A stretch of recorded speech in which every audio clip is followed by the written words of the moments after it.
Alors, c'est la première ronde. Vas-tu envoyer Todd Ewan sur Jeremy Roenick? M'as-tu passé par un beau innocent, moi, dans la Ligue nationale? M'a passé pour tout un beau innocent.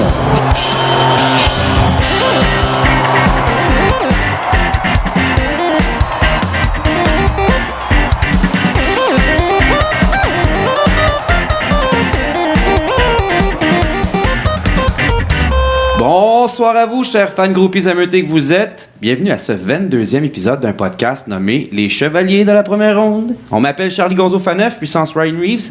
J'étais anciennement sur la O'Keefe tablette. Mais depuis quelque temps, c'est de la bonne bière fraîche de chez Baldwin. Ben oui, de la Baldwin bien froide. Oh oui, c'est donc dire que mon entreclouche se porte mieux que jamais. À rêver, ben oui. Ben oui. Je suis évidemment accompagné de mes deux chevaliers d'assaut en studio, dans le boudoir. Comment ça va, les boys? Ça va très mal, Charlie. Qu'est-ce qui se passe encore? Ben là, mon acteur préféré, il a pas gagné d'Oscar hier, le petit singe dans MVP. Ouais, mais là, ça fait 20 ans, hein, quand même. Pis ça, des excuses, là. J'avoue, tu pourrais le recycler comme analyste à TVA Sport, puis il remplace le vieux Sénile Labergy. Ça serait pas mal meilleur, je l'écouterais tous les soirs. Du côté de Charles? Ça va pas. Non, hein, c'est, Non, ça tu va me dis pas. ça en rentrant, là. Ouais. Vas-y, là, tu voulais profiter du moment pour... J'ai fait une gaffe, j'ai dit une niaiserie la semaine passée. J'ai pas agi en bon historien et je n'ai pas contre-vérifié mes sources. Ça se fait pas, ça. Tu sais, on s'est amusé la semaine passée là, à calculer combien que ça coûtait faire rouler une voiture de NASCAR. Je sais qu'il y avait eu cette idée-là un peu à la dernière minute. Puis, en fait, j'ai eu une très mauvaise information pour le prix des pneus. Tu sais, je disais 5 000, mais en fait, c'est plutôt 2 000 $ pour un train de pneus. Donc, ce qui fait quand même une grosse différence dans le calcul. Oui, quand même. Les pneus, ils coûtent environ 500 $ par pneu, mais ils sont loués par Goodyear. Ça veut dire qu'après la course, Goodyear ramasse les pneus. Bon. Ce qui fait qu'au lieu de coûter, comme j'avais dit, un incroyable 30 300 $ pour faire Québec-New York, on parlerait plus de 12 311 $. Quelle déception. Puis là... Bon, là, tu te sens mieux? Oui, c'est fait. Prends une gorgée de bière, là, ça va bien. La Ouais, Baldwin, ouais, là, ouais, ça ouais. règle tous les problèmes. Oui. Mais surtout, toi, comment tu vas? Ben moi, je suis comme un semi du mauvais côté de ma bipolarité. Parce que là, c'était le trade deadline, puis il s'est fucking rien passé chez le Canadien. Tu sais, tu t'attends à un Mark Stone, un Jamie Benn, puis là, finalement, tu te ramasses avec le vieux contrat de Ryan Clough. Jordan Will. Mais Ryan Clough, par contre, si t'as besoin d'un gérant à taverne 1909, là, ça... Après moi, il peut faire la... Il devrait pas payer. Oui, donc, Olivier Olvida à l'Odegno, toujours fidèle au poste, avec sa voix aussi chaude que l'annonceur maison du centre Canadian Tire des sénateurs d'Ottawa. Ben oui, pourquoi pas. Hein, je l'imagine, là, le bonhomme, c'est en site avec sa flasque de whisky, puis il doit pas trouver ça le fun. Faire, Il doit avoir hâte de repêcher au premier rang. Ah non, c'est vrai, c'est pas eux autres qui l'ont. Mais sais-tu comment qu'on fait pour t'assurer qu'un fan des sénateurs reste stérile? Non, ben, il doit avoir moyen. Ouais, mais l'avocat me fait signe d'éviter les blagues de sœur puis de coups de pied dans les ovaires. Ben ouais, Bon, voilà. on y reviendra. Une autre fois. Merci, monsieur. De toute façon, as-tu amené mon crème soda croche puis mes chips au ketchup?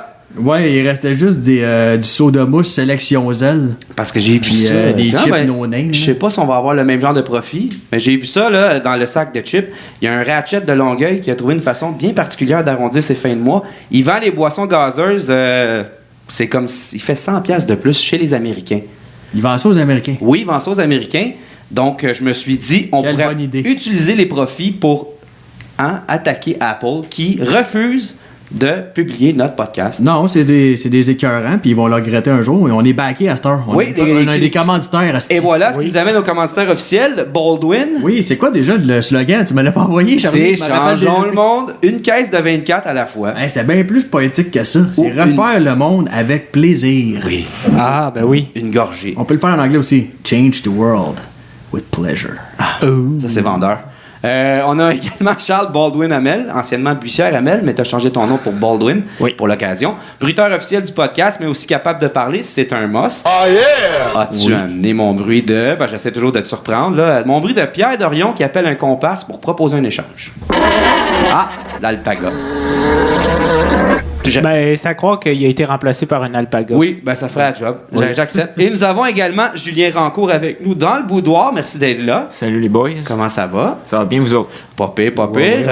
Il se passe quoi avec toi ces temps-ci? Une restriction de juge, cure de désintox? Ou... Ah non, pas aussi avec ok, ça. pas rendu là. J'alterne entre la radio de Lucam puis ici. Fait que, Excellent. On avait hâte de tester la marchandise. Là, on a un 4e micro, là, puis tu vas être avec nous tout le long du podcast. Donc, tu vas nous endurer. Oui, Ça nous fait moins de bière, par exemple? Ouais. T'es obligé de partager avec Ouais, lui. ça, là. c'est moins le fun. Gêne-toi pas pour intervenir, puis parle-nous un peu de ton show de radio à Choc, à l'UQAM. Ben oui, vous pouvez nous écouter le lundi de 17h à 18h. Dans le fond, on fait un récapitulatif de l'actualité qui s'est passée dans la semaine précédente. Donc, chacun un peu son volet, donc soit économie, politique locale, on a les sports aussi. Donc, vous pouvez nous écouter sur Internet, mais en Facebook Live, on est toujours là. Et j'imagine que invitez-vous Mario du Monde de même? Ou, on n'est pas encore assez big pour ça. Ce serait bien le fun. Mais... Et j'imagine que tu t'occupes du volet sport dans l'émission. Tout à fait. Excellent. Je sais pas comment t'as deviné. J'ai tiré un 30 sous dans les airs. Donc, avant de commencer, on va jouer au tout sauf fameux jeu des questions insipides, mais ô combien important. C'est le fun, ce jeu-là. Vous êtes Oui, prêts, j'aime tout ça. le monde? Oui. Première question. Qu'est-ce qui a contribué le plus à détruire la concession des sénateurs d'Ottawa? Des choix de réponse, évidemment. A, le trade Matt Duchene. Ça, je pense que ça n'aurait même pas passé dans une ligue simulée. Puis même dans NHL 19, d'après moi, tu te fais sacrer dehors. Le mentor de Pierre Dorion est Régent Houle. Ça, c'est B. Ou C, le fait qu'on s'entête à pas vouloir instaurer les Pokéballs à 20$.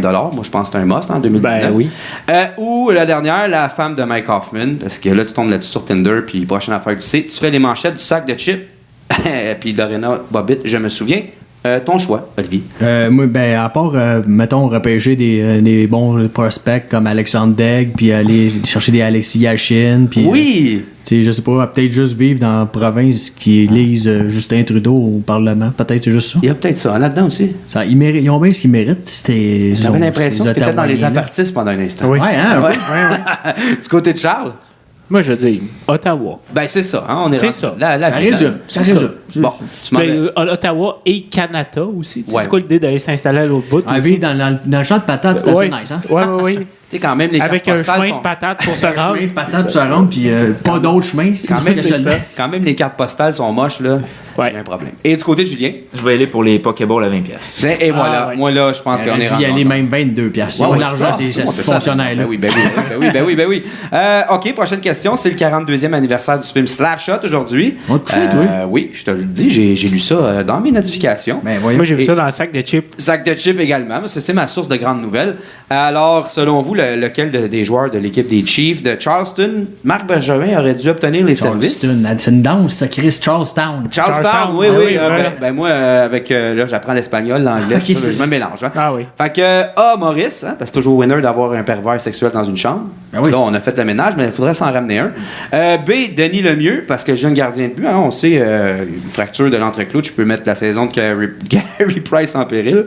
Ou C, Ned Broden, last marqueur, on pourrait envoyer Jonathan Braden, Drouin. c'est Ben Braden. oui, mais là, c'est ça. Rejoindre Carl Osner pour aider Joel avec le Rocket. Ou Ben oui. D, Dave Keller-Carlson, depuis le départ de Chris Nyland, on cherche un vrai chevalier avec les Habs, côté de Olivier. Moi, je dirais Johnny, tu sais, un défenseur un peu robuste qui pense que l'éducation, c'est aussi important que le cul et la boisson. là. C'est bien important dans une chambre, ça. Ça fait longtemps qu'on n'a pas eu un comme ça, hein? Ouais. C'est bon pour les médias. Christian Lyon, c'est le dernier. Et voilà. Et du côté de Ben, Charles. moi, je vais prendre les frères Hansen. Tu sais, les Claude Julien cherche un quatrième trio capable de faire de l'échec avant. Lève-là, ton quatrième Ah, tu trio, l'as, là, tu les l'as. petits frères bagarreurs. Là. Puis oui, c'est un bon choix. Et du côté de Julien. Ben, je vais aller pour Denis, le goaler, parce qu'il faut bien remplacer Niemi un moment donné. là. Ouais, effectivement. Quoi qu'en termes de forme physique, ça se ressemble, je pense. Ouais, puis lui, il n'y a pas de problème d'entreclouche. Il utilise même pas son jackstrap. Non, en on le plus. savait parce qu'il Ouais. se cale un 40 onces de vodka Si t'analyses avant le chaque film match. comme faut, là, ils ont exactement la même technique, hein? Oui, ça c'est vrai. Non, mais je pense qu'on tient quelque chose. Ben moi, j'ai pris Augie Ogiltor. Il jouait pas pour... Ouais, il jouait pas pour les Chiefs. mais c'est non. lui qui a montré à Ryan Reeves à jouer au hockey. C'est Ah. que, moi, j'ai Bonne dit ça. raison. Alors, on vient de se chauffer l'ambiance bien comme il faut. Puis là, je parle pas de la fois qu'on avait regardé les Oscars ensemble, qu'on avait passé la soirée à bitcher les robes. C'était hier, ça. Oui. Ben, à jeun, je le conseille pas, mais sur le mousseux cheap et la MDMA, c'est pas pire. Ah ouais. Tout Mais à le fun. avant, évidemment, ce podcast est offert en format Neo Cheap et la devise qui est de mise avec les Neo Cheap est la suivante. Vous êtes prêts tout le monde? J'en prendrais pour $1. Eh ben là, on Ah, ben là. est obligé de le donner, mais on lui a donné déjà. On le savait qu'il l'aurait, on lui a donné la bière. Ouais, bon, avant. on a sauvé le prix du Uber. Oui, c'était gagnant. Alors, Julien Rancourt avec nous pour nous parler de la date limite des transactions dans la Ligue nationale de hockey. Alors, c'est ça, avec les nombreux échanges des derniers jours, là, il y a certaines équipes qui sont mises all-in en vue des séries éliminatoires. Peux-tu nous dresser un portrait des échanges les plus importants? Ben oui, écoute, en regardant ça du coin de l'œil aujourd'hui, Ouais. j'ai vu surtout qu'il y a 3 équipes qui se sont vraiment démarquées du lot en général. Je vais commencer bien sûr par les Blue Jackets de Columbus. Faut dire qu'ils nous ont surpris parce qu'on pensait vraiment qu'ils seraient beaucoup plus vendeur qu'acheteur, avec tous les rumeurs qu'on entendait sur les joueurs étoiles comme Artemi Panarin, Sergei Bobrovsky aussi. Mais non, il faut dire qu'ils se sont mis acheteurs all the way, vraiment. On comprend vraiment mieux quand on regarde, par exemple, le classement, parce que les Blue Jackets sont 3e de la division métropolitaine avec un seul point d'avance sur les Hurricanes et les Penguins qui sont tout juste derrière. Mais il faut dire que tout ça a commencé le 22 février avec l'acquisition de Matt Duchene, puis aussi Julius Bergman, en retour de Vitaly Abramov, de Davidson, puis d'un choix de première ronde en 2019 et un conditionnel aussi, première ronde en 2020. Et par la suite, le lendemain, ils ont encore été déplumés, les pauvres sénateurs d'Ottawa, avec l'acquisition de Ryan Dzingel contre Anthony Duclair. Puis 2 choix de deuxième ronde. Puis en passant, Anthony Duclair, il faut quand même le mentionner, c'est sa 5e équipe. Déjà dans la LNH, à seulement 23 ans, là, avec les Coyotes, les Rangers, les Blue Jackets, Chicago, puis maintenant Ottawa. L'incapacité de se trouver une niche. Pourtant, c'est un super bon joueur junior, vraiment. T'as voué un avenir prometteur, mais là, il y a de la misère à se trouver une niche. Mais bon, on va espérer qu'il va retrouver le fond du filet avec les sénateurs. Les propos de Tortorella la semaine dernière, quand il était passé à Montréal, c'était « Oh boy, OK... » Ouais, ça n'a pas aidé. J'étais obligé de l'habiller, j'ai personne d'autre, sacrément, OK? On était rendu là. Mais il se demandait même aussi s'il savait jouer au hockey. Là. Il a dit, je ne sais même pas s'il sait jouer. Ça, c'est comme le cousin fatigant que ta mère a oublié à jouer avec. Hein? Ça ressemble à ça dans sa carrière pour l'instant. Ben moi, j'ai l'impression que les Blue Jackets, tu disais, il aurait pu être vendeur, mais en même temps, tu regardes leur situation, l'équipe vieillit un peu, Bobrovsky puis Panarin risquent de partir à la fin de la saison, fait que probablement que le directeur général s'est dit il faut y aller là maintenant parce qu'on va passer à côté. C'est ça, c'est le meilleur effectif qu'ils vont avoir, qu'ils ont depuis plusieurs années puis qu'ils vont avoir aussi, je pense, dans les prochaines années parce qu'avec les gros joueurs qui partent, ça sera pas beau à voir. Là, un peu de choix de repêchage. Tu sais, c'est une concession qui est quand même, il y a combien d'années cette concession-là? C'était avant 98 ou 99. Combien de rondes des séries de gagner? Pas beaucoup. 0. Ouais, c'est ça. Ils ont participé aux séries 2 fois. Ils ont perdu les 2 fois. C'est vrai. Ça fait pitié. Oui, tout à fait. Bon, en 2000, les Blue Jackets. Voilà. OK, donc oui. Oui, c'est ça. Donc en plus des 2 joueurs vedettes, il faut dire que l'équipe de l'Ohio est allée aussi chercher beaucoup de profondeur pour ce qui est des gardiens de but avec Keith Kincaid devant le filet et le défenseur des Rangers de New York, Adam McQuaid. Donc tout ça, ça fait un assez beau mélange. Il faut dire que le top 6 est assez intéressant du côté de Columbus avec, comme j'ai dit tantôt, Panarin, on a Duchene, on a Atkinson, Dzingel, Pierre-Luc Dubois et aussi Anderson. Puis parmi ça, c'est sûr que j'oublie les joueurs comme Nick Foligno ou Boone Jenner qui se ramassent maintenant sur le 3e trio. Donc ça fait énormément de profondeur. Ça va être assez intéressant à voir pour la course aux séries, mais aussi pour les séries. Ouais. On leur souhaite, bien sûr. On leur souhaite. De l'autre côté, il y a aussi les Prédateurs de Nashville. Il faut dire qu'avec 2 acquisitions de taille pour les Preds, qui sont désespérément en quête d'une Coupe Stanley depuis plusieurs années. Littéralement, on vise la Coupe. Surtout aussi avant que le bon vieux Pecorini lève les pattes, parce qu'on sait qu'il est plus jeune, donc c'est sûr que la fenêtre d'opportunité est là tant que lui reste devant les filets de l'équipe. Un bonhomme, 35 ans.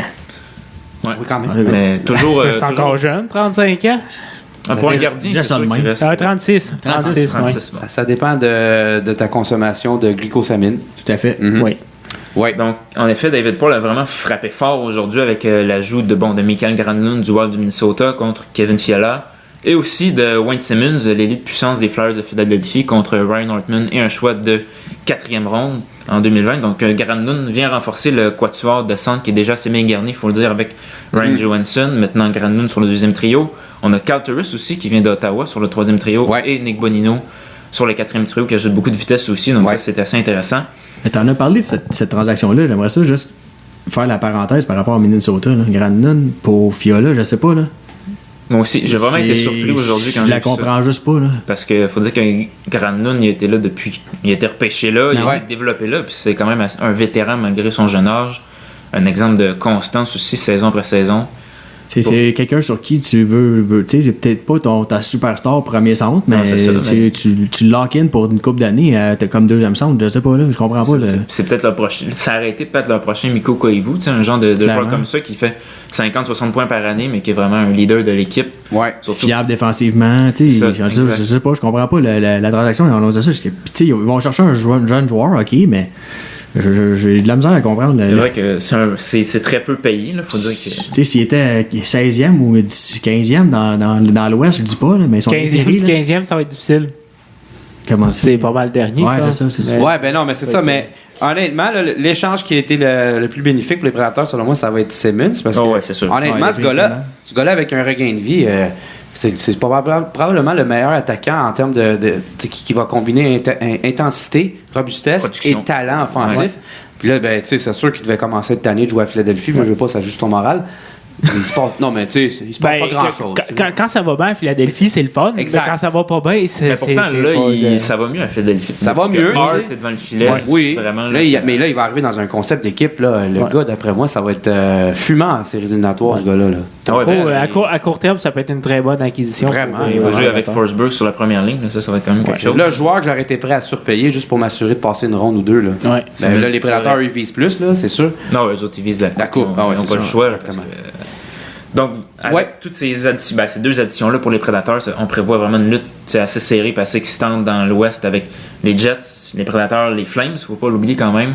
Ils sont quand même sous-estimés Ils un n'ont peu. pas bougé beaucoup non plus, c'est ça? Non, c'est ça. Non. Mais il faut dire qu'ils ont beaucoup de profondeur, beaucoup de Quand jeunesse. même. Donc, ils sont quand même bien garnis là, à ce niveau-là. Puis aussi, les Golden Knights de Las Vegas, il ne faut pas oublier que ça va être une Oui, équipe ça à allé surveiller. chercher Mark Stone aujourd'hui. Ben, exactement, Plusieurs- ça va être mon sujet. Plusieurs juste, séries ouais. que je veux voir comme en série éliminatoire, des duels. Là, écoute, Prédateurs, Belle Jets. rivalité, hein? Les Flames, Golden Knights, Knights. mettons, C'est incroyable. Mais juste un dernier élément par rapport aux Prédateurs, tu sais, on entend souvent dire que au hockey, c'est difficile de faire des échanges, il n'y en a pas d'échanges. Moi, j'ai toujours un nom à dire, David Poile. Lui, il n'y en a pas de problème, il en a fait des échanges, Ouais, c'est vrai. que ce soit des échanges pour aller boucher un petit trou, vraiment des échanges de hockey. Subban Weber, quand il avait échangé aussi Seth Jones pour, bon, j'ai peine de perdre mon nom, Ryan Johansson.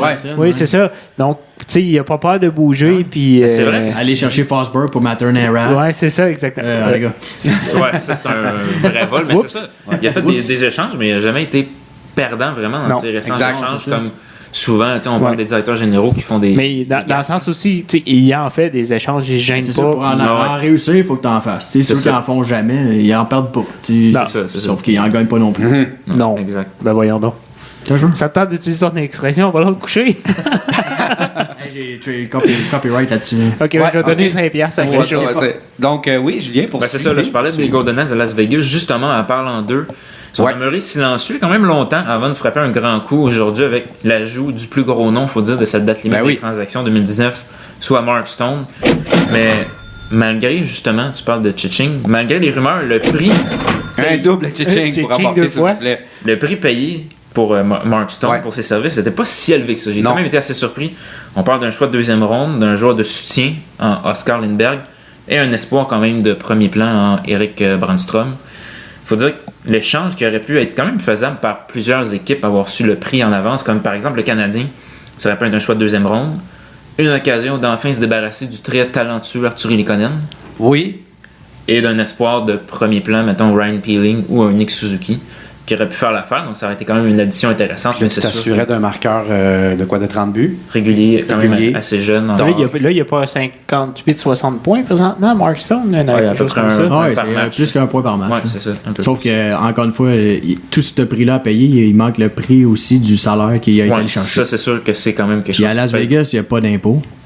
Fait que son 9,5 millions, c'est dans ses poches. Ouais. Ici, c'est 12, ça représente 12-13. Oui, parce qu'ici, il y a beaucoup d'impôts. Donc, c'est vrai qu'il faut parler quand même de sa prolongation, parce que s'il y a une prolongation juste un peu après, donc on parle de 8 ans, 9,5 millions en moyenne par année.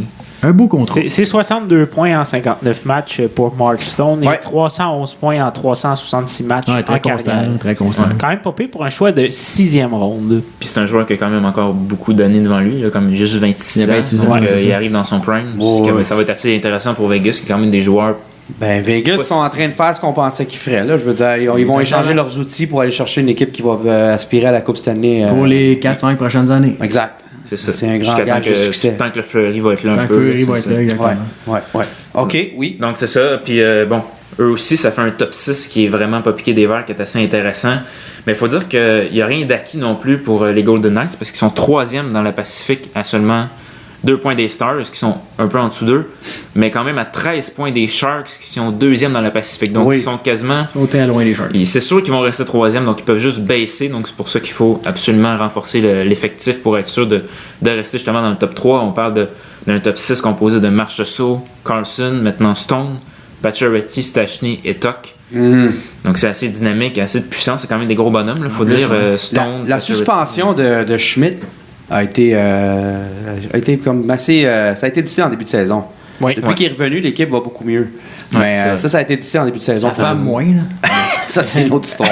C'est un Mais gros morceau quand même. pour dans vrai, la là, ça va mieux, mais ça leur a fait perdre des plumes en début de saison que là, peut-être ça va... Là, c'est quand même risqué. C'est Ah ouais, c'est mauvaise séquence ou une blessure, là, puis c'est pas fait. Ouais, parce que c'est sûr, ils ont une bonne défensive, mais donc, Comme c'est tu pas dis, des. les Stars qui poussent en arrière, puis c'est pas comme s'il y avait une vilaine équipe. Si la... Ils sont allés Non, chercher c'est ça. Zuccarello, ils sont allés chercher. Qui s'est blessé? Qui s'est blessé après, au premier Ouais. match. Ouais, c'est ça.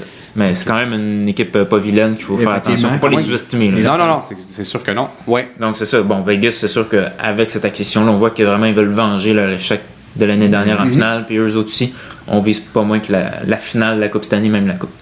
T'as oublié de mentionner le préféré à Charlie aussi. Ryan Reeves, qui est un élément c'est vrai. important. Il connaît toute une saison, mon Tout à fait. Ryan. Ok, oui. Il a vraiment une belle saison. Là. Il est utilisé sur l'avantage numérique, même de temps à autre. Oui, Donc, devant le filet. Je pense qu'avec ce qu'il a fait à Ryan Wilson, à Tom Wilson, Tom Wilson, ouais.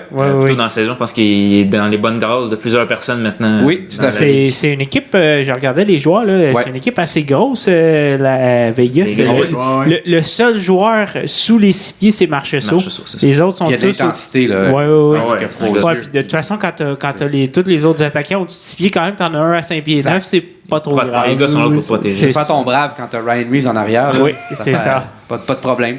OK, oui. Est-ce qu'il y avait autre chose? Ben là, maintenant, on est rendu à parler Parce que des Canadiens, plus précisément. Ben, maintenant qu'il n'y a pas grand-chose à dire là-dessus. Exactement, mais tu as parlé des Stars de Dallas, puis je voulais Ouais. savoir si tu calculais ça comme les grands perdants de la journée. Là, comme... Ben, à mon avis, oui, c'était dur de trouver des perdants, mais bon, à bien analyser tout ça, je me suis dit que les Stars de Dallas. Ben, il y avait les Jets aussi que je trouvais qu'il y avait des rumeurs de certains joueurs qui auraient pu aller voir les Jets comme Stone, par exemple. Ouais. Ils ont été chercher personne, même pas de profondeur, tu sais, de gars de Ben, ils sont pas troisième allés trio. sont pas allés chercher Kevin Hayes, les Jets. Tout à fait. C'est quand même pas un mauvais joueur. Non, mais on C'est s'entend que c'est vrai. soutien. Mais c'est un ils ont joueur de payé, soutien, ils ont c'est payé vrai. cher là, pour aller le Ouais, chercher. il y a eu un choix de première ronde. Ouais, c'est ça. Ils ont là-dedans, quasiment puis, payé plus cher que pour Mark Stone. C'est vrai. Il y C'est a vrai. Kevin Hayes Tu y qui penses. va ajouter de la profondeur, mais bon. Sinon, pas de gros morceaux non plus. Non, là, c'est c'est ça, Kevin tu sais, Hayes. même pas en défense. Non. Des fois, des affaires. Bon, mais c'est sûr que Kevin Hayes, c'est une bonne addition pour eux, mais vraiment, les perdants, je pense, c'est les Stars. Comme tu as dit tantôt, Olivier, Matt Zuccarello qui s'est blessé. Il a bien débuté le match, 2 Ouais. points 2 points, hein. dans le match. Après ça, il se blesse en bloquant un tir. Incroyable. C'est assez dommage comme Il y en situation. a pour un mois à peu près, qui Ouais, disait. 4 semaines, à peu près 4-5 semaines. Donc, c'est assez dommage parce qu'il faut dire que Dallas, c'est la première équipe repêchée dans l'Ouest avec 67 points. Mais il y a seulement 4 points qui les séparent des Coyotes qui sont 3 rangs en dessous. Donc, c'est assez serré. Puis, ça peut bouger assez rapidement. Donc, ils peuvent se retrouver très vite avec une séquence de défaites hors du portrait des séries. En plus de cette vilaine blessure, mais il faut dire que les choix conditionnels de 2e et 3e ronde contre lesquels Zuccarello a été échangé pourraient Ouais. devenir des choix de premier tour, les deux. Celui de 2e ronde deviendra un premier si Dallas gagne 2 rondes de série. Bon, Ouais. ce qui devrait pas arriver. Non. Mais bon, on sait jamais. Celui de 3e ronde pourrait devenir un choix de premier tour si le joueur reste à Dallas la saison prochaine, ce qui est possible quand même. Donc, Ouais. ça pourrait s'avérer une échange assez coûteuse en bout de ligne ouais, pour c'est ça. Dallas. OK, oui. Alors maintenant, ce qui nous amène aux Canadiens, qui n'a Ouais. pas bougé. Presque pas. Presque Ouais. pas. Ouais, ils ont été chercher Jordan Will. Là. C'est ça, Marc Bergevin a vraiment été fidèle à son habitude à cette journée de transaction, très tranquille. Ouais. Ben, lui, il y a 2 modes. C'est soit qu'il est tranquille ou il surprend. Là, il a décidé C'est ça, il n'y a pas tranquille. d'entre-deux. là. Ouais. C'est all-in ou rien pantoute. Il a fait l'acquisition encore une fois d'un joueur de soutien, Jordan Will, des Ouais. Coyotes de l'Arizona, contre Michael Chaput. Cette saison, il faut dire que ce n'est pas des grosses statistiques. Jordan Will, c'est un joueur de soutien, le 3e, 4e trio, 4 buts, 7 passes, 11 points en 47 matchs, ce qui n'est pas beaucoup. Mais malgré les statistiques, Brendan Gallagher est ravi de l'arrivée de Jordan Will parmi le CH. Il dit qu'il y a beaucoup de talent, ce joueur. Il était justement un des joueurs les plus talentueux à notre âge. Ouais, mais c'est ça. C'était un peu. C'est comme s'il y avait des scripteurs qui travaillaient pour Brendan Gallagher, là, rendu C'est là. ça, t'sais. Mais moi, je sais que honnêtement, on risque de l'aimer, le Will, parce que c'est Oui. vraiment un travailleur infatigable. C'est ça. Avec honnêtement, c'est un gars qui a une éthique puis qui pourrait peut-être vraiment. Tu sais, en séries éliminatoires, ça te prend quelque chose comme Ouais. ça qui peut des fois. Le dernier gars qui est débarqué de l'Arizona, on l'haït pas, là. Pas mauvais. Ouais. Ouais, c'est sûr. Pas mauvais. C'est Tu sais, vrai. un changement d'air du désert, des fois à Montréal, arriver, il fait frette un peu, ça réveille. ressaisit. Ouais, le seul problème, c'est que lui, il va aller rejoindre l'équipe à Détroit. Il ne se fera pas saisir tout de suite en partant. Ouais, c'est ça. Ça saisit à Détroit, ça fait longtemps que t'es pas allé, hein? Oui, pas en termes de température. La crise économique de 2008, ça s'est Ah oui, pas ça mal. a fait mal. Combien pour la maison? $1. Ah, prendrait pour un? On peut toujours croiser Robocop aussi. Il y a ça, c'est vrai, tout à fait. Surtout si c'était sur les bonnes substances. Oui, exact. D'accord. Alors, oui. Ben, c'est ça. Donc, pour conclure, il faut Fait dire le que tu sais, Bergevin a confiance à son équipe. Il faut dire, pour aller dans les séries peut-être, ou si tu as une place, mais pas assez confiance pour ajouter vraiment des gars Non. d'impact, puis vraiment dépenser soit des choix en repêchage quand même assez élevés, C'est ou ça. des jeunes. On veut pas miser là-dessus. Non, Donc, on y s'est va. dit qu'on avait tout était bien placé, là, l'échiquier était bien placé, positionné pour pas sacrifier le futur. Là, C'est ça, justement. développer l'équipe. Non, puis en même temps, il y a plusieurs. Le noyau de l'équipe, c'est des jeunes en général. Donc, tu sais, si tu veux que ces jeunes-là puissent jouer un rôle prépondérant en série, tu peux aller chercher un joueur de centre puis te ramasser, mettons, avec Kotkaniemi qui joue Exactement. moins parce qu'il a perdu Tu veux leur un donner. rang dans la hiérarchie. Cette année, s'ils font une ronde, 2 rondes, ben ça sera ça. Je pense que c'est plus l'année prochaine qu'on risque. Mettons, on se reparle dans un an. Ouais. C'est peut-être là que Bergevin va tenter de grands coups là, dans un Exactement. an. Ouais. C'est ça, parce que tu sais, même si c'est une ronde, c'est juste une ronde, mais c'est quand même d'expérience aussi pour C'est ces ça. jeunes-là, là, comme les Conan, pas les Lekonen, surtout pas. Ben, les non. Kotkaniemi, mais tu sais, ces jeunes joueurs-là, ça serait vraiment important. Puis je pense que pour l'année prochaine, ça va Mais être comme, magnifique. comme Drouin, même à Tampa Bay, il n'a pas joué tant que ça en Exactement, série. c'est Domi n'a pas joué beaucoup en série. Exact. Gallagher un Ouais. peu. Il y a vrai. Tatar qui a un peu plus d'expérience Ouais. en série, mais reste que puis il y a Weber aussi. Mais en défensive, tu sais, les Métés, il n'a pas joué beaucoup en série. Jeff Petrie, il vient des Oilers. Donc, Fait ce qu'il a que fait en il a jamais série, vu c'est ça à des Montréal. C'est ça. J'en ai entendu parler, mais Ben, il n'a c'est pas un joué en mythe. série il y a 2 ans. C'est une avec, légende, avec- oui, les séries. Là, c'est un conte pour enfants. Là. Oui, c'est ça. Tu fasses tes devoirs. Hein, si tu fais tes Exact. devoirs, tu vas aller en série. tu manges tes légumes. Donc, ce qui fait le tour de cette... Ben oui, ça fait pas mal le tour de cette journée plus ou moins tranquille dans la LNH. Oui, ben ça s'est déboulé vers la fin. Là. Il devait rester 15-20 minutes, puis là, tout a déboulé. Oui. Alors, merci, Julien Rancourt, c'était Ça très fait plaisir. instructif. Ce qui nous amène au moment fatidique d'ouvrir notre bière. attendu, tu veux dire? Tant attendu. je l'attendais. D'ouvrir notre deuxième Baldwin et que personne attend, personne. Ça se fait... Elle est trop bonne. là, ça coule partout. Oui, ça a coulé Puis partout. là, je suis juste comme... Ouais, on aimerait J'essaie avertir de les gens à sauver la le maison. mixeur. La Baldwin, quand on l'ouvre, C'est dangereux, là. Tu sais, Préparez-vous. il y a la saveur, ça explose Ouais, la C'est une canette. explosion de saveur. Puis, ben, c'est sur Charles, lui, ça se boit dans un verre. Ouais, mais là, c'est une grosse bière. J'ai pas fini de la vider. Non, ça en prend deux. Puis là, Oui, plus c'est que tu vrai. fais jouer ça, moi, plus que je vais devoir aller aux toilettes. Ah, je m'excuse. Parce que moi, j'ai une vessie de hamster. Alors, maintenant, ça va nous amener... Sinon, donc, attends un peu. La Baldwin, Oui. c'est refaire le monde Oui. avec plaisir. Avec plaisir. Une bière à la fois. On boit, moi, j'ai bu une Rocket. Oui. elle est excellente. Ouais, ouais, La ouais, roquette, excellente, je vous la C'est vrai. conseille. On avait la India Pale Ale aussi. Aussi, Ouais. Très, très bonne. Avec Moi, un moi, je suis 6%. rendu dans la Pale Ale session. Tu sais, d'habitude, les IPA sessions, c'est plus des bières d'été, mais autant qu'il fait aujourd'hui, j'ai besoin de me rappeler l'été. Ben oui, ça s'en vient, là. On se prépare tranquillement pour Ben oui, ben oui. Donc, Charles Baldwin Hamel. Oui, On c'est nous moi. parlait de Georges Saint-Pierre aujourd'hui. Ben oui. Alors, qui a ouais. annoncé sa retraite la semaine passée. Beaucoup de monde nous avait demandé d'en parler, alors tu t'es sacrifié. Je me suis sacrifié pour la cause, sans savoir qu'il y en a qui nous le demandaient. Qui passe les sujets au bistouri. Oui. Cette semaine, ça va être Georges Saint-Pierre. Oui. Puis j'ai vérifié mes sources, là. Je pense Oui. pas dire de niaiserie cette fois-ci. besoin parce que sinon, Georges va t'en sacrer. là. Oui, c'est ça, j'aime mieux pas. Ben, c'est ça, hein. C'est C'est- comme là, ça m'amène un conseil. Si Ça m'amène jamais un Georges se conseil, ça. pointe, là. Ça m'amène un conseil. Écoute, le jeune, sois toujours gentil que les rejette ton école parce qu'il pourrait devenir Georges Saint-Pierre. Oui, exactement. Puis là, après ça, il pourrait refuser de prendre un selfie avec toi pendant qu'il est dans son prime. Ça, Ouais, tu veux pas ça? Sinon, Hein? t'aimerais pas ça. Vraiment pas Ouais. ça. OK. Donc, Ouais, ben, en fait, Georges Saint-Pierre, c'est un peu un des sportifs, un des grands sportifs de l'histoire du Québec les plus méconnus. Je dis pas inconnus, mais plutôt méconnus. Les gens connaissent son nom, mais très peu pourraient nous parler des grands moments de sa carrière. Et puis, c'est un peu sur ça que je veux m'attarder aujourd'hui. Parce que, faut penser que... Il y en a beaucoup qui ne l'ont pas vu. Ils ont entendu parler du nom de Georges Saint-Pierre, mais dans les dernières années, il s'est très, très peu battu. Depuis 2013, en fait, il s'est battu seulement qu'une fois. Donc, c'est surtout de 2002 à 2013 là, qu'il y a eu le gros de sa carrière. Ouais. Puis, il est revenu en novembre 2017, là, le temps d'un combat pour affronter Michael Bisping pour le titre des 185 livres. Mais Saint-Pierre a passé la majorité de sa carrière à une catégorie inférieure là, à 170. 170 dans les arts martiaux mix. Les catégories de poids sont plus grandes qu'à la boxe.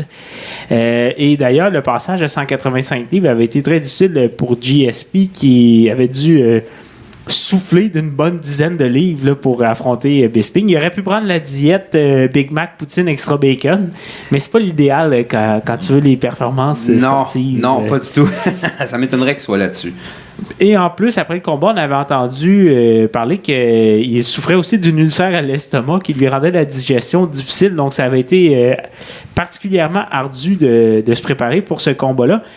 Mais il a finalement réussi à passer un étranglement à Bisping à la fin du 3e round pour devenir seulement le 4e de l'histoire de l'UFC à gagner un championnat dans 2 catégories de poids. Donc, c'était quand même un bel exploit. Oui. Après l'avoir dominé debout les 3 premiers rounds. Exact. Tout un combat de GSP contre Bisping. Puis honnêtement, quand ce combat-là a commencé, j'avais extrêmement peur dû à au gain de poids qu'il devait prendre. Puis l'ulcère aussi, moi. Ça, il l'a dit juste après. Ouais, c'est vrai. On le savait pas encore. Non. J'étais nerveux quand même, malgré l'ulcère. Puis ça faisait comme 3 ans et demi qu'il ne s'était pas battu aussi. Donc, en plus, c'était ça. Et en plus, ce combat-là, ça devait être le premier de 4, là, comme le stipulait le contrat qui avait signé avant de se battre contre Bisping. Finalement, l'histoire nous dira qu'il ne fera pas les 3 autres suivants. Il y en a plusieurs qui auraient aimé ça le voir se battre contre McGregor ou Nurmagomedov. Oui, M. Khabib, mais Khabib, oui. Ça s'est jamais fait. Ça s'est jamais fait. Puis d'ailleurs, Khabib aurait vraiment aimé affronter GSP aussi. Il l'a dit. Il l'a dit. Il a fait un dernier push la semaine passée, suite à l'annonce de la retraite de GSP. Il se disait même prêt à faire le combat, là, un catchweight de 160 au lieu du 155 livres auquel il se bat d'habitude. Mais je pense pas que pour Khabib ça aurait été un problème. Là, au début de sa carrière, il se battait à 170 même. Pour Saint-Pierre, il aurait fallu qu'il coupe une dizaine de livres, mais finalement, il semble que l'UFC et Dana White n'étaient pas vraiment chauds à l'idée. Pour GSP, il était vrai. Admettons qu'il aurait continué sa carrière, il ne lui reste pas beaucoup de combats, tandis que Nurmagomedov, à 30 ans, c'est une des vedettes actuelles. Donc, une défaite contre Saint-Pierre vient un peu ruiner l'UFC, qui est en recherche de vedettes en ce moment. Il y a de très bons combattants, mais on est en recherche de la superstar. Moi, tant que les gens passent par-dessus la clôture pour aller sauter dans le crowd... Oui, ça c'était mémorable. Ça me donne pour mon argent. C'était un de mes moments préférés de 2018. Je ne vais pas en demander plus, moi. Ça ou Wilder qui cogne une mascotte. Là, les deux. C'est les deux. Tu vas me chercher tout de suite avec ça. Donc, le natif de Saint-Isidore en Montérégie débute sa carrière professionnelle en janvier 2002 à Montréal dans l'organisation le UCC contre un autre nom assez connu des arts martiaux mixtes ici au Québec, le Ivan Manjivar, qui en était lui à son 4e combat à ce moment-là. Saint-Pierre lui passe le KO à la fin du premier round et sa carrière est lancée. Il va se battre 4 fois dans cette organisation-là et une fois chez TKO, organisation qui existe toujours, là, qui est de Stéphane Patry.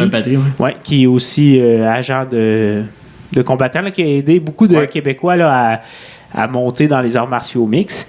Donc, après ces 5 combats-là, il fait ses débuts en janvier 2004 à l'UFC contre Caro Parisian, qui à ce moment-là présente une fiche de 10-2 et qui était considéré comme un des bons combattants à 170. Saint-Pierre remporte la victoire par une décision unanime.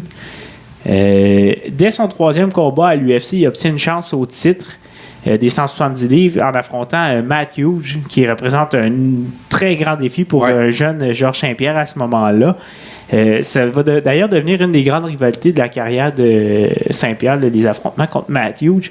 Mais au moment du premier combat, ce dernier a une fiche de 36 victoires, 4 défaites. Donc, beaucoup d'expérience, une 40aine de combats, puis il met ça à profit. Il réussit à passer une clé de bras à Saint-Pierre qui encaisse la première défaite de sa carrière. Les deux vont recroiser le fer 2 ans plus tard à l'UFC 65. Saint-Pierre Rush venait de gagner 5 combats consécutifs, dont le 5e contre BJ Penn, qui lui donnait le droit d'affronter à nouveau Matthews. Ouais. Cette fois-ci, l'histoire est totalement différente et Saint-Pierre passe le KO à Matthews avec un spectaculaire KO au deuxième round pour devenir champion. Et voilà. Et son nom était fait. Son nom était... il commençait déjà à être fait, mais là, ça fait, ouais, c'est ça. Mais là, ça commençait pour vrai, le titre venait légitimé. Son combat suivant... Là, je parlais que son nom était fait. Il y avait moyen d'acheter un beau condo à Griffintown. Exactement, oui. Ça, je veux dire, là. Ah oui. Là, de se présenter et aller chercher sa carte de point Z, chez Zeller. Exact. Il l'avoir tout de suite. Puis il n'est pas obligé de s'acheter du Crush Zell. Sélection Z. Là, il pouvait aller vers le vrai. S'acheter du vrai. Voilà. Du vrai. C'était fait. Exactement. Donc, son combat suivant, il doit affronter le champion de l'Ultimate Fighter 4, Matt Serra. Ce combat-là, ça devait être une formalité. Saint-Pierre était favori à 11 contre 1. Mais dès le premier round, Serra lui place un solide coup au plancher. Un coup en pleine face qui l'envoie au plancher. Oui, puis ensuite, évidemment, comme dans tout bon combat de UFC, Serra s'est rué sur lui et lui a lancé une série de coups. Et l'arbitre a dû mettre fin au combat. Il s'agissait de la deuxième et dernière défaite de Saint-Pierre en carrière. Mais il ne se laisse pas abattre et revient dans l'octogone 3 fois dans l'année suivante pour vaincre au passage Josh Koscheck et Matthews une autre fois pour le troisième et dernier épisode de la trilogie. Et ce combat-là lui ouvre le chemin pour une autre chance au titre qui était toujours détenu par Serra. L'affrontement a lieu ici à Montréal au Centre Bell, dans un Centre Bell plein à craquer. Et hein? Oh que oui. C'était aussi le premier gala de l'UFC à Montréal. C'était assez malade. L'ambiance de ce combat, de cette fin de voyons. Soirée gala. On n'avait rien connu de tel depuis Bret Hart. Ah non, jamais. Contre Ric Flair. Contre Shawn Michaels. Ben huilé, là. Mais ouais, ça l'a... Donc, c'était un 19 avril. Saint-Pierre remet la main sur la ceinture en battant Serra grâce à un KO au deuxième round. Il va défendre cette ceinture-là à 9 reprises entre le mois d'août 2008 et novembre 2013. Et il va se payer plusieurs gros noms au passage, dont BJ Penn, Josh Koscheck, entre autres. Il va aussi affronter Dan Hardy, Carlos Condit et le très coloré Nick Diaz. Ben oui. Il était temps que quelqu'un le corrige. Et toutes les fois, on se disait que Georges Saint-Pierre t'offrait pas. Oui, ça c'est vrai, il faut se rappeler ça. Toutes les fois, puis finalement, non. Il a toujours passé au travail. Parce qu'il était trop gentil, tu sais. Il était fin. Fait que là, toi, quand t'es fin, tu te fais, à un moment donné, tu te fais stopper, mais non. Ça a passé proche contre Carlos Condit. On se rappelle bien quand Condit l'avait atteint avec le tibia à la tête.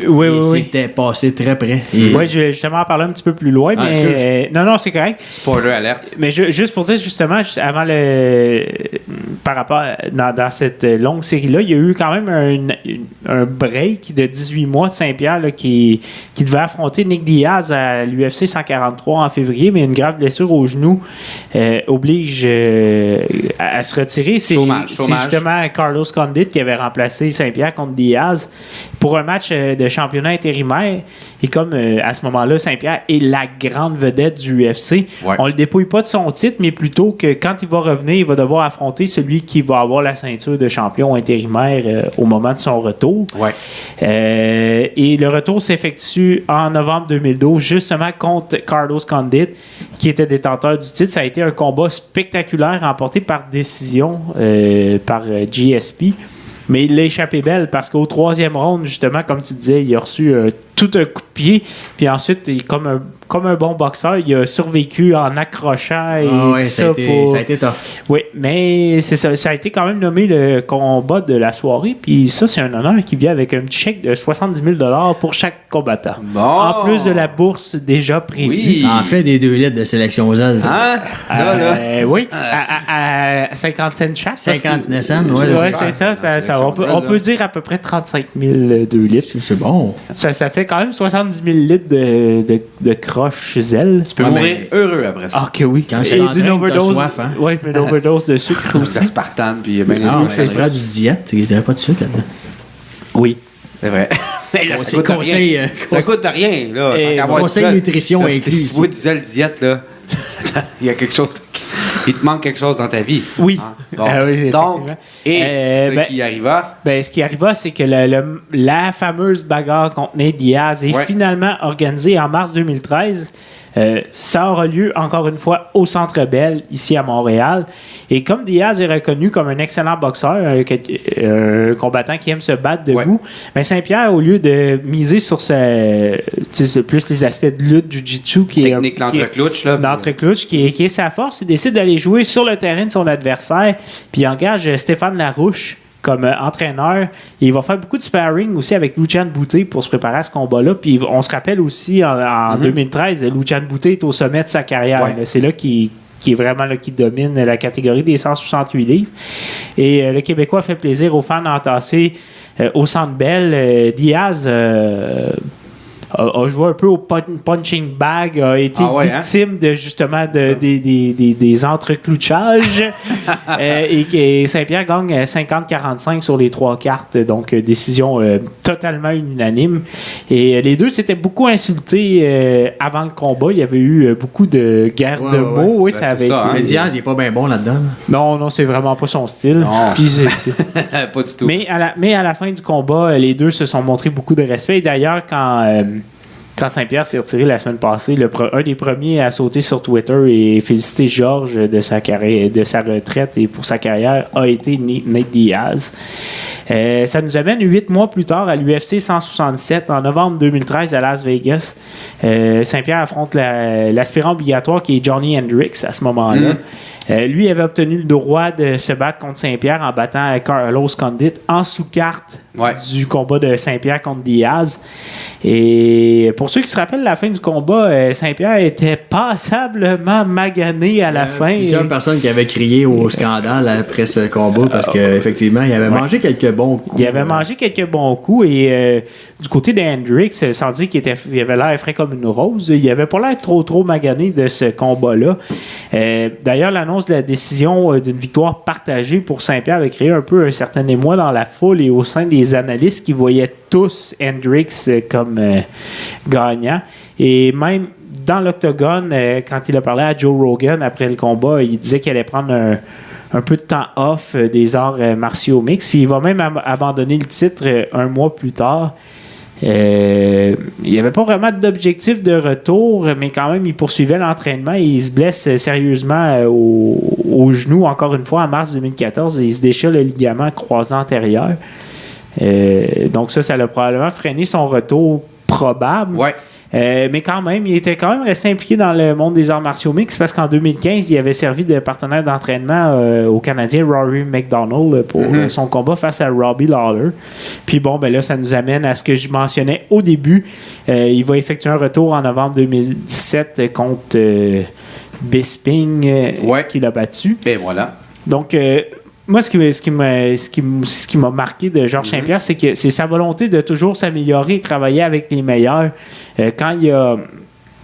Tout au long de sa carrière, il a toujours, comme on disait, quand il a affronté Nate Diaz, qui est un bon boxeur, il a décidé d'aller travailler avec Stéphane Larouche, qui est un des bons entraîneurs de boxe. Pour améliorer sa lutte, il s'est entraîné longtemps avec Rashad Evans, qui est un excellent lutteur, qui avait d'ailleurs connu une grande carrière là, dans la NCAA avant de passer aux arts martiaux mixtes. Il a travaillé aussi beaucoup avec Donald Cerrone, qui est un des meilleurs en boxe thaï et en kickboxing. Il a aussi passé beaucoup de temps avec Greg Jackson au Nouveau-Mexique, qui est un des meilleurs de la profession en tant qu'entraîneur de MMA, qui a entraîné entre autres John Jones, Rashad Evans et chez les femmes Holly Holm aussi. Et c'est son bon ami aussi, Firas Zahabi, qui a toujours coordonné les séances d'entraînement dans les différentes disciplines, qui faisait les suivis, qui préparait les plans de match et qui se retrouvait évidemment dans le coin à chaque fois des combats. Saint-Pierre, c'est aussi un obsessif. Il se lançait toujours à 100% dans ce qu'il faisait et c'est probablement pour ça qu'il est devenu le champion qu'il était. Et d'ailleurs aussi, c'est un excellent joueur d'échecs. Je ne sais pas si vous savez, mais c'était une de ses grandes passions et il a d'ailleurs fait des tournois aussi d'échecs qu'il a remportés. Donc, c'est quand même intéressant de voir qu'il travaille aussi le côté mental. Exactement. Pour terminer, les statistiques en carrière, Georges Saint-Pierre, c'est 26 victoires, seulement 2 défaites. Il en a remporté 12 par décision, 6 par soumission et 8 par KO. Ses 9 défenses consécutives représentent la troisième meilleure séquence dans l'histoire de l'UFC. Comme je disais tantôt aussi, il a été 4e à devenir champion dans 2 catégories de poids. Il se retire selon ses propres termes. Il est en santé. Les MMA sont un sport dur, mais il semble avoir encore toute sa tête. Malheureusement, il y a 2 combats que les gens auraient aimé voir qui n'auront jamais lieu. Contre Nurmagomedov, comme on parlait tantôt, et aussi contre Anderson Silva, là, justement au tournant des 2 années, j'en avais parlé là, il y a quelques semaines quand j'ai parlé d'Anderson Silva, là, au tournant des années 2010, les deux étaient dans leur prime.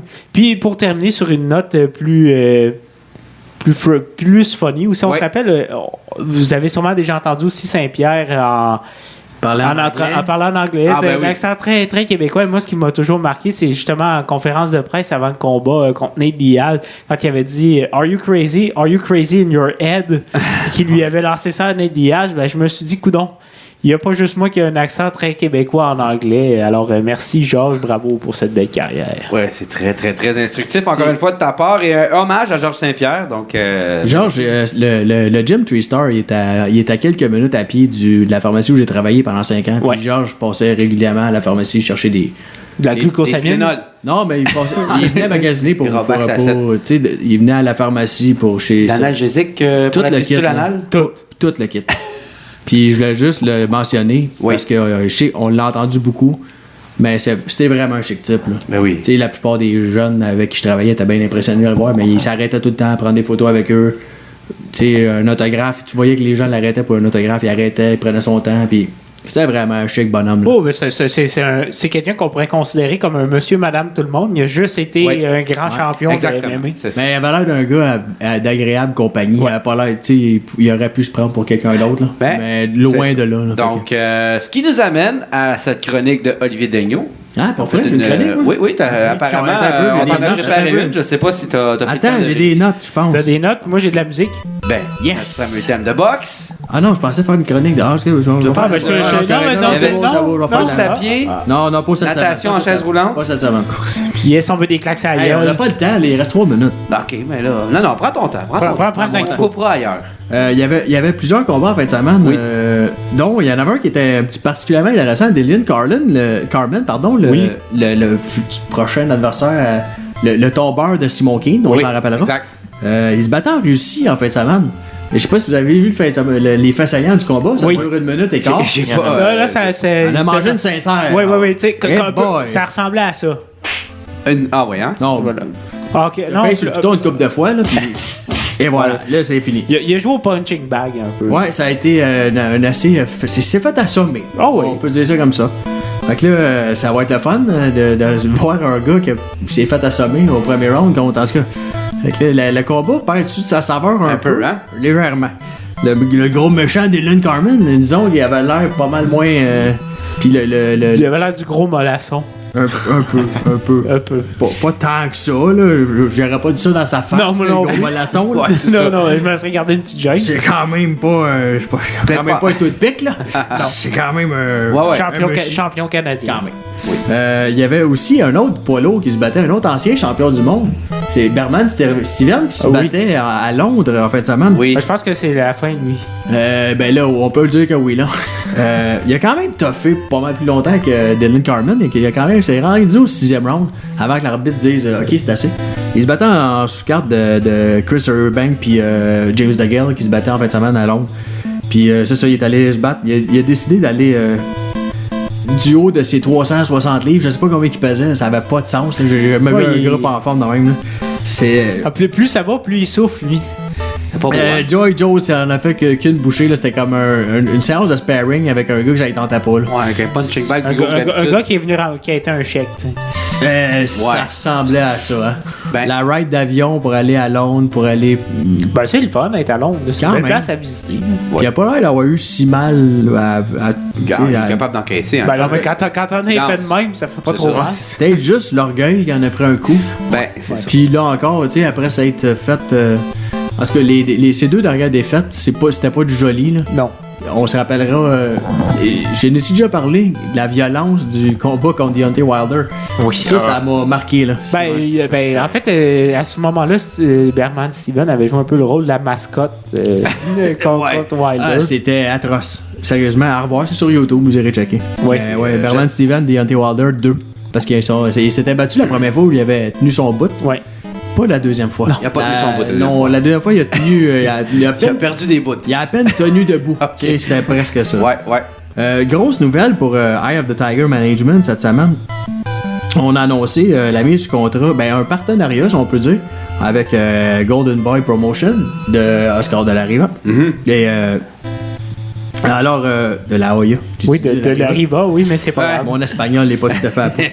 Attends un peu, là, c'est correct. Rewind ça. Ouais, j'ai pas le son de rewind. Ah, on n'a pas le son de rewind. Je l'ai, mais pas Oscar de la Rivas. De la Rivas? C'est Oscar de la Hoyas, donc, bien entendu. De la Hoyas? Aïe. Fait que les trois boxeurs, Yves Ulysse Jr., Steven Butler et Eric Bazanian, qui ont signé une entente, une copromotion, si on peut dire. Fait que ça va être. On va les voir de moins en moins souvent se battre au casino. Puis. Au Québec. En fait, ils sont des fermières de Sorel, ça va être plus tough, là, un peu. Là. C'est ça. Selon ce que j'ai entendu, ils devraient se battre une fois par année au Québec. Oui, c'est ce que Camille et Stéphane s'est assuré dans leur contrat de s'assurer qu'ils venaient quand même faire leur. Moi, tu vas me voir souvent au casino, mais pas pour les mêmes raisons. Ouais, mais toi, t'es un gambler compulsif. Mais non, il va voir Grégory Charles. Oh, c'est particulièrement intéressant pour Butler. Oui. Pour les trois, dans le fond, Yves Ulysse aussi, mais pour Butler puis Bazanian qui sont vraiment sur des montées, là, sont en pleine progression. Là. Fait que pour eux autres, aller chercher du reach, puis aller chercher des chances de se battre aux États-Unis. Là. Exactement. Non, c'est exactement ça. Là. Ils vont être facilement pluggables dans des sous-cartes avec le groupe de Golden Boy. On va leur souhaiter qu'ils restent pas juste dans la sous-carte. Non, mais encore une fois, tu sais, Butler, il est présentement 4e chez WBO. Là. Tu sais, c'est un prochain. Là, il va être dans les considérés pour les être aspirant au titre très bientôt. Là. Fait que c'est pas juste des sous-valoirs. On n'a pas juste été chercher des sous-valoirs. Golden Boy Promotion vont signer des boxeurs pour avoir de la chair à canon un peu, si on veut là. Mais ça reste que c'est des boxeurs qui sont prêts, là, ils ont monté les échelons puis sont prêts d'atteindre les échelons supérieurs. Fait que rendu là, avoir cette grosse compagnie-là, cette grosse compagnie de promotion-là pour les aider, mais ça ne peut qu'être bon, là, ça peut juste être bon pour eux. Là. Oui. Alors, c'était la bonne nouvelle de la semaine. C'était une excellente la bonne nouvelle Baldwin. La bonne nouvelle Baldwin, mais oui, voilà. Présentée par Baldwin. La BNB. Bonne nouvelle Baldwin. Refaire le monde avec plaisir. Avec plaisir. Il fallait l'apprendre par cœur. Bon, on va l'avoir. Ben oui. Au pire, il est écrit sur la canette. C'est ça que je fais. Je lis comme un épée à toutes les fois. Refaire le monde avec plaisir. Oui. C'est bon, ça? C'est très bon. Moi, ça me donne J'ai plus de notes. Là. J'aurais pu en mettre plein de notes. Terminé. La chronique d'Olivier Daigneault se termine ainsi sur la bonne nouvelle Baldwin. Et oui, c'est déjà la fin de cet autre merveilleux épisode des Chevaliers de la première ronde. Et qui dit fin, dit... C'est parti. Oui, Beatmaster, pump that shit up. Et merci d'encourager le podcast en partageant massivement. Allez également liker la page de la première ronde sur le champ. Là. Allez-y. Maintenant. Ah, on l'a vu monter. Merci beaucoup. La nouvelle fraîche 24 heures sur 24, et including et tout, un code d'éthique qui n'est pas à négliger. Non. Écoutez ce podcast, placez vos neurones à off et oubliez vos problèmes de la vie. Oubliez les gens qui éternuent sans mettre leur avant-bras dans les endroits publics. Là, c'est pas une bonne chose. Oubliez aussi ceux qui mangent de la gomme comme une vache dans un café tranquille. Bon, il y a du monde qui font ça. Yeah. Oui. Des plans finis comme Jack Nicholson dans le Shining. Oubliez aussi les vieux qui marchent lentement dans la rue à cause de la glace. Ton sérieux va finir par tomber un moment donné. Fait que tout souvent de faire gagner du temps à tout le monde. Une bonne jambette. Et voilà. Soyez heureux et zen. Selon le sondage, 91% des Canadiens du pays sont satisfaits avec leur vie, puis l'autre 9% sont clairement des gens qui n'écoutent pas le podcast. Comment ça va être temps? Ou des fans des sénateurs. Shit. Tambour, cymbale.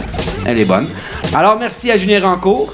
Ben, ça fait plaisir. Merci à mes deux co-animateurs, Charles Bumel-Lassière, Baldwin, Premier, oui, évidemment. Et tout le plaisir était pour toi.